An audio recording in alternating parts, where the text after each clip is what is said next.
Hello YouTube, Best for the Goats here, and today I'm with the person who's been dominating our locals, the one and only HaishaYgo. Hello.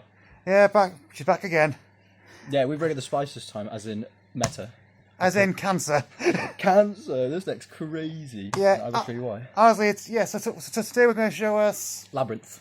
And it's the furniture build, correct? Yes, the correct build. Yes. Because I like skillful gameplay. Or as I call this deck, Waifu Eldritch. Pretty much. I think it's much better than Eldritch personally. It is, Yeah. I'll be honest. Best trap deck they've ever made. Anyway, it hurts me because I love Eldritch so much, it hurts to say, but yeah, it is. What can I say? I like my mummies. That's fair. Okay, if that gets me demonetized eventually. You'll be fine. Yeah, I'm well aware. Okay, so I think you want to say before we start?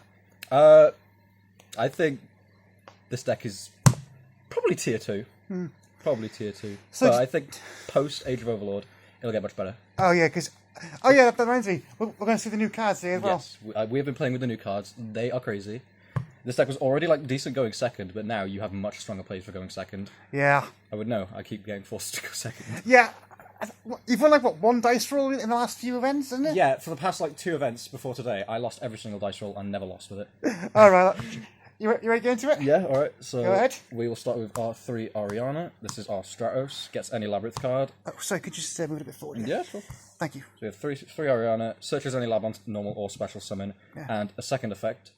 When she draws a card, if a monster leaves the field by a normal trap, and then if it's a fiend, you can special it. If it's a trap or a spell, you can just set it to your field. Can't be as a turn, but free card advantage. What can you say? Yeah. She's just the best normally you got in the deck. She's already level 4 as well. Sorry to interrupt you. Could you move your cards slightly to the left? Slightly to the left, like by here? No, over here. Oh, sorry, your left. Yes, my side. Okay. For next, we have our 2 ladies. She's our best level 8. Gets us any trap in the game, basically. Any normal trap. 3 special. That is insane. Yeah. Honestly, I kind of love it. If everyone knows me, everyone knows I love my toolboxes. Yes. And this is one of the best I've ever seen. This is the best toolbox you could play. Any normal trap in the game, she can grab it. Yeah, pretty much for free. Yeah. Hey, Konami, Wizards made this mistake with birthing pod in Magic, and you're making the same mistake here. I wish I knew that reference. Yeah. She's also got mad protection for her big stats as well. As long as you control a set card, cannot be targeted or destroyed. Yeah. So she's very annoying to deal with. Yeah. She can just special herself for free from the hand if you use any trap or labyrinth card. Yeah. So basically, pack your kaijus, pack your tributes. Yeah. Rika Concon's pretty alright against this. Yeah. We find out what I was playing today. Yeah. Profile for that coming tomorrow, guys. Hell yeah. Next, we have the 1 copy of Lovely Labyrinth. She's a bit of a brick, but if we get her out of the deck, she's very strong. She's also kind of like the face of the archetype, isn't she? She's our mascot, basically. Cannot respond to normal traps and monster effects.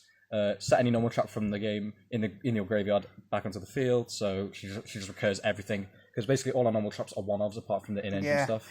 And this deck really needs its recursion because something I've seen from the games that you've played, your hand tends to be empty quite a lot after you've... But all your resources can recur themselves, so you're just getting infinite advantage basically, and she helps that a lot. She's also crazy good at interruption, because if, again, a monster leaves the field by a trap effect, you can have a pop a card on the field or in the hand, which does not target.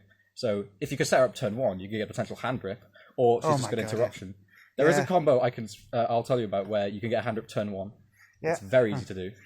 Yeah, guys, I am dreading the next traditional event, because I'm not going to deal with a pointer and trap does shoot. Hell yeah.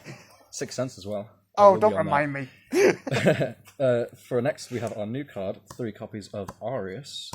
She is our best go second tool. She lets us set a normal trap straight from the hand during our opponent's main phase, and then we can activate it that turn. Or if we don't have any traps, we can just special any labyrinth from hand, just to sort of get our engine going. Yeah. And also, if she's in your grave and your opponent activates any card in response to a labyrinth card, you can just chain this to special summon her, so you get her back as well. She also recurs herself. So just looping your infinite resources, basically. Yeah. Super good card for the deck. She's also level 6, so maybe Beatrice accesses in the future. We'll wait and see. Yeah, I can approve of that. Yeah. We'll wait and see when Transaction Rollback comes out, because that will change this deck forever. Oh, yeah. For the rest of our monsters, we have our Furniture, 3 Stovey, 3 Chandelier, and the 1 Cooklock. Whenever I see Stovey, I just think of that fire in Howl's Moving Castle. Yeah, these get any of your Labyrinth cards, your Labyrinth spells or traps, which we only play the 1 spell, but we'll get to that. And Cooklock will let you activate a normal trap the turn it was set if you control a Labyrinth. And as for the combo I was talking about earlier with the turn 1 hand rip, if you open this or Ariana plus any furniture, you go for the Cooklock with the Ariana, pitch it, then you chain your furniture to get Big Welcome Labyrinth from the deck.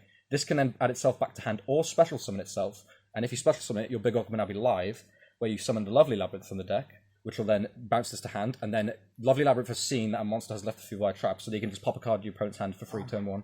Yeah. It's so strong, I always go for it as soon as I see Oriana plus any furniture, or just the quick block in the open. Very strong. I apologise for all the disgusting things being shown right now. And again, another card that recurs itself, because these as well do. Yeah. And by the way, that clock, it looks like a ghost trick card. Yeah. It kind of fits the aesthetic, you know. It does. It's really cool. For the rest of our monsters, we have some 9-engine stuff. First, we've got Keldo and Mudora. A lot of graveyard stuff here. So yeah. These are some of the best pitches you can have off the furniture, because the furniture you discard another card. Yeah. So, pitch from Mudora, Keldo. Yeah, I think people have seen this on my channel in the past. I've used it in BA to show back like kaijus and stuff. Either you recur your own stuff, or it's just interruption against stuff like T-Element, Math Mech, which has been like your big rival in the last couple of weeks. Oh yeah, all the time. Always playing T-Element. I love it though. Oh yeah. And for our last monsters, we just have Triple Ash. Yeah, best hand trip in the game right now. Yeah, it's just good to see. Yeah. Do occasionally side it out, but we'll get to that. For our traps, we've got 2 copies of Welcome, not 3. I'll explain that. Okay. And 3 copies of Big Welcome. Much better card, definitely, because this will trigger your Lovely all the time, guaranteed, if you summon it. Welcome at 2, basically, since your furniture grabs either of these, and this has an effect to recur itself as well, if a monster leaves the field by a normal trap, except the turn this was inset to the graveyard, you can just set this to your field, so you constantly get it back. Lovely can also recycle it. You don't need to play 3, it might be occasional brick, because you might just end up running out of resources, depending on the match goes. But Big Welcome is your strongest point of interruption, so you want to set this up as much as possible as a grave effect, except the turn you've used the field effect. You can banish it as long as you control a fiend and bounce any card to hand. So if you bounce a monster, that'll again trigger everything you have. You can get to massive chain links. It's crazy. Nice. It's good to set up either the hand rip or like just a bounce on your opponent's turn. And it gets summoned from deck or grave or hand, so it doesn't matter where they are. Next we have Triple Imperm. This is the only other trap we play multiple copies of because it's Imperm. You're going to probably struggle going second, so you want to see it. And again, Lady can set it from deck. Pretty alright. Set it in your also, that's actually really good if your opponent's sided in. If your opponent's playing Sprite, yes, because you can hit the mannequin cat. Yep. So they can't just get a Jinzo against you. Absolutely, yeah. You want to make sure they don't get to that. Yeah. Now for all of our one-offs, we have 1 Dogmatic Punishment. Nice. Dimensional Barrier, of course. Yeah, ban this card. Daruma Cannon. This is our out to towers, basically. Sorry to do this. No worries. Yeah. Daruma Cannon, outside towers, blocks everything, and then if they control the face of monster, they send it to grave. Ice Striker's Prison, Terrors of the Overroot, and Compulse. Those are 6 normal traps. What does Terrors do? Terrors of the Overroot, target any card on the field, send it to grave, and then you target a card on the field and any opponent's grave. Send the target on the field to grave, and then set the target from grave to the field. So honestly, again, I just love Toolbox decks. This is really cool. You can play a multitude of normal traps, but these are the 6 most popular by far, and I think they work better than anything right now. There is also another normal trap that we'll get to, but we all know what that is. Well, that's sitting in the sideboard. We'll get to it. Now for our spells, we only play 5. We've got the 1 field spell. This gives our Welcome Labyrinth traps an additional effect to pop a card on the field. That is one of the nicest looking field spells I've seen in a while. Yeah, very nice and secret rare. Also, if we activate a non-Labyrinth trap, we can special any fiend from hand or grave, so it gives us more recurability there. It's very nice. Then we have 3 Pot of Extravagance. We don't really go into the extra much, so we want to draw as much cards as we can. This should be Pot of Prosperity, I will say. Yeah, give it a couple of weeks. Yeah, waiting for the reprint, but Prosperity is definitely better, but if you can't afford it, Extrav is still a great replacement. Yeah. You always like to draw cards. And then we've got 1 Cold Grave. Ash and Ghost Spell are our worst enemies. Yeah. By far. So we want to stop them. For the extra deck, we got 1 new card here. We have our Sky Crisis, courtesy of Age of Overlord. Oh, yeah. This is a great card going second. As long as our opponent has summoned twice from the extra deck on their turn, we can just spit this on our highest attack monster. Monsters with 3k more attack cannot activate their effects, and it can bounce a monster to hand. So basically this card just says, Zeus, no. Exactly. If they somehow set up a Zeus and you spit this on, they can't use this effect at all. And then you can just bounce it. Which is what it was designed for. Yeah. It's very nice, very handy to have. Yes, thank you, Age of Overlords. So good. I would recommend getting this. Next are just a bunch of like 2s. We have Dark Charmer. Our deck's all darks. Makes sense, yeah. Possible to go into it. We rarely do. And most players here are playing darks decks as well. Exactly. For the most important link to, I would say, is Muckraker. Oh yeah, I love this card. This is when you're going into the long game. If you need to, if you're lacking resources to bring your stuff back, if you don't have any more big welcomes, this can set your things back up. If you need a Lovely to recur some traps, you can just bring it back with this. Yeah. And the Fiend lock doesn't matter because everything in your deck is a Fiend.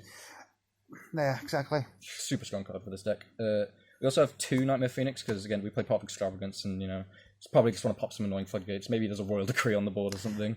Funny, I would have thought most floodgates would be a problem for you, because can't Labyrinth play into most of them? Yeah, we could play into stuff like skill drain and soul drain technically, but and obviously anti-spell we don't care about, but it's just there for like annoying things that we potentially have to deal with. That makes sense. Yeah, the extract's kind of like just a mini toolbox, but that's fair. Again, we rarely go into it. But Entrained Abomination is also another good link for. I did make this once today.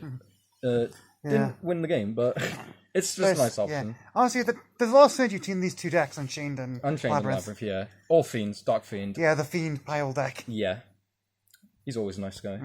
We got an Avramax. Again, this probably never comes up, but I just needed something to fill the space. Yeah. I'm guessing you got the IP to go with it? No, actually. I did not. Fair enough. It's just there. We got a Unicorn as well. Yeah, that's... Could probably also be 2, but... Yes. Just waiting for them Prospies. And, you know what? Hey guys, just a quick tip from me. Don't waste the money on Knights at the moment. No. That is just as good at the moment. Wait till it goes down in price. Yeah, wait a little. I don't see it going down much, though. But anyway, we got a couple of rank 4s as well. We got Dweller, Redo It, and Baguska. Yeah, because, of course, tier elements are like the big thing we get this is what I call the 3 best rank 4s in the game right now. I put these anything that can make 4s. Yeah, I'd agree with that, to be honest. Also, Baguska is a Fiend, so if we're Fiend locked, we can still go into it. Oh, yeah, it is. You're right, yeah. Yeah, you'll only really go into them if you're in like a really long grind game with a lot of resources. If you could get multiple Orions, so if you're playing you against tiers, it's just like a priority, or...? Not necessarily. The priority is mainly the shufflers. But Makes like, sense. if we can like spit 2 level 4s out and it's like, we're basically on a back and forth for like top deck mode, this can come up. But most of the time I would prefer to make Baguska. And then we got our 3 Dogmatic Punishment targets. We got 2 Natis, of course. Yeah. Extrav. Yeah, everyone's doing this in my build. 1 Malong. For Center Grave, bounce any monster. So it's kind of like, it's not as good as Natis, but if we banish both our Natis, this is like the next best thing. Yeah. I probably would play 3, but I only currently have 2. But Malong's alright. That's fair. You can out some weird things. Like, if something can't be destroyed, you can go for Malong instead. Yeah, you can have like Towers cards and things like that. Yeah. Now for our side. Start off with some anti-spells, you know. We got a side some floodgates. Sorry.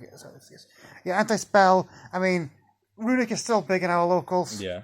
I started this myself today against Runic. Yeah, I did as well, and I didn't see it. I think it's probably the same person. Yeah. It was unfortunate, but yeah. Again, you play 5 spells at most, so yeah, you don't really care. You don't care about them. Yeah. Next we got some Bestials, Baldrake, Druris, Mag.